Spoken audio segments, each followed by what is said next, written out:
It's a total wrap up for this Ovation guitar. You know, as you saw in all the videos, it came with the bridge was off and this was all torn apart in here. And so I'm going to kind of move this in two different directions to kind of let both cameras see it. But essentially, you know, we put the bridge back on. We cleaned this area up here. We've restrung it. It sounds really good. I really like the way it sounds. There are a couple of cracks in the lacquer here and here, and I think there's even another one over this way. But they're right on the edges here where I can't get a good spline in.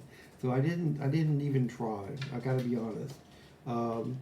Now there's what if you remember all the things that took place. There was a lot happening in that. I'm just looking at the way things are here. I'm just a lot happening in the bridge where you know, I had all that wood underneath that had to be done, and I had a lot of some screws that I thought I was going to be able to keep, and I wasn't able to keep. And so, you know, eventually though, I put a ton of new wood under the bridge, on the underside, and then kept working it down smooth so that I had a good interface between the top of the guitar and the bottom of the bridge. And I put in new screws, and I did put in, I'm going to show it this way first. I did put in two little wooden plugs here. They look fairly good. They're not fantastic, but you know, I'm just really trying to get them covered over and make them, you know, usable. Also, I didn't glue them in really hard because I wanted to be able to, if you ever had to take this out and rework it, you could pop those out. Or if you really wanted to go back and put the nice little uh, plastic tabs in here that have a silver coating on them, these could come out and those little tabs could go in. So that's what my thinking was on all of that. One of the things that didn't get videoed, but did happen, is that if you're looking in the very first videos, you could see the pickup when I pulled it back, and you can see the pickup underneath. And if you really look carefully, you can see two white plastic wires. Well, that's supposed to be one white plastic wire. It was broken. And so in the process, the ground wire was hanging on by a thread. So when I went to put things back, the ground wire broke, and that's when I noticed that the actual hot wire was broken. So, you know, I had to take and actually put some more wire on and solder all those together. Incredibly small wire.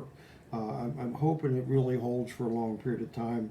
One of the few things that I really can't guarantee because it's all built in. There's really not much I can do about it. And so there were fiberglass shims that were inside. And this is a metal. This pickup is in a metal case, so it's kind of self-supporting. And there were fiberglass shims that they were there, and they said each one would raise the guitar about a 64th. And I put one back instead of three, thinking, you know, maybe we keep it down, but it turned out that the action was way too low, so I had to put all of them back in. And the action is incredibly good now. In fact, if anything, it's a little tiny bit on the low side, but I like it that way. None of the strings buzz. It works very well. There was some pitting on the frets in the first, second, and third fret. That was a little bit more than I would have liked to have seen. So I did a quick job where I took some solder and I ran solder across the top of each of the frets and basically filled the pits in.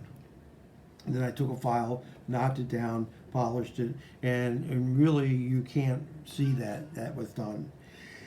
That should hold for some period of time. When that goes, it can be done again, but at some point it's probably going to need a fret job. But the difficulty with a fret job is it's got a bound neck, which makes it a very tedious job to get the frets in and out. The neck also has a bit of a bow and stuff in it, a little bit, maybe just a little bit more than is necessary. But again, I didn't mess with it. The truss rod does work. I could tighten the truss rod and straighten the neck out a little bit, but I don't really see any purpose served in it. It plays real nice. We'll let Russ look at it, play it a little bit. If he thinks it needs some adjustment, we can do that. The last thing I did was also lower the strings at the nut so that they're a bit closer to the first fret than they were. Now, if we do a fret job, I may have to go back and put a new nut in because the strings will rise quite a bit with new frets. But we'll worry about that when that day comes. What else did we do? We did a lot of little odds and ends. One of the things we noted was that the volume tone was broken. You'll see that in the initial video. I had to do a lot of research and hunting to find a replacement part. Found it up in a store called Lost Vintage, I think it was, Lost Art Vintage up in New Jersey. And they have one coming to me. This spot right here, this little spot, is where the battery case is on the inside. Battery was also dead. So it has a new battery. It has new volume tone knob coming. It has nice new strings that Russ supplied. It's got a good bit, it's pretty solid back in here. To get this better, it'll never be perfect. To get this better would take a tremendous amount of work, probably way more than it's worth it, even though this is a very, very nice guitar. Big sound, I liked it. In fact, one of the things that Ovation has going for them is a large sound hole. Made it wonderful for getting my hands inside the guitar. But the only thing that I think the engineers did for me as a repair guy was put a big hole here, because other than that, they did all they could do to make this guitar hard to fix. Well, that's what it is. That's a wrap up. I don't think I have anything else I can say about it. I like it. I like the way it plays. I like the way it sounds. It tuned very easily. We'll see. It's got new strings, so we'll see how often it needs to be retuned. The action could be higher if it needed to be. We could make that happen. But normally what happens is as the neck comes up, the action gets too high. So we don't have to worry about that now. If the neck starts to rise a little bit, we action really is already pretty low. In fact, before we end this video, I want to actually check the action height at the 12th fret. And let me get my little tool here. And you always check it with the guitar upright.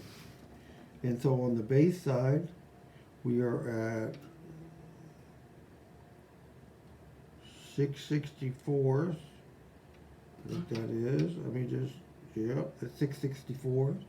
And on the treble side, we're at 4/64. Now, if I could make this, a perfect world, I would probably want this bass side down 1/64. But the difficulty with an Ovation is that there's not much I can do with this. I'm not sure I'd ever want to be working this saddle over, although it could be done.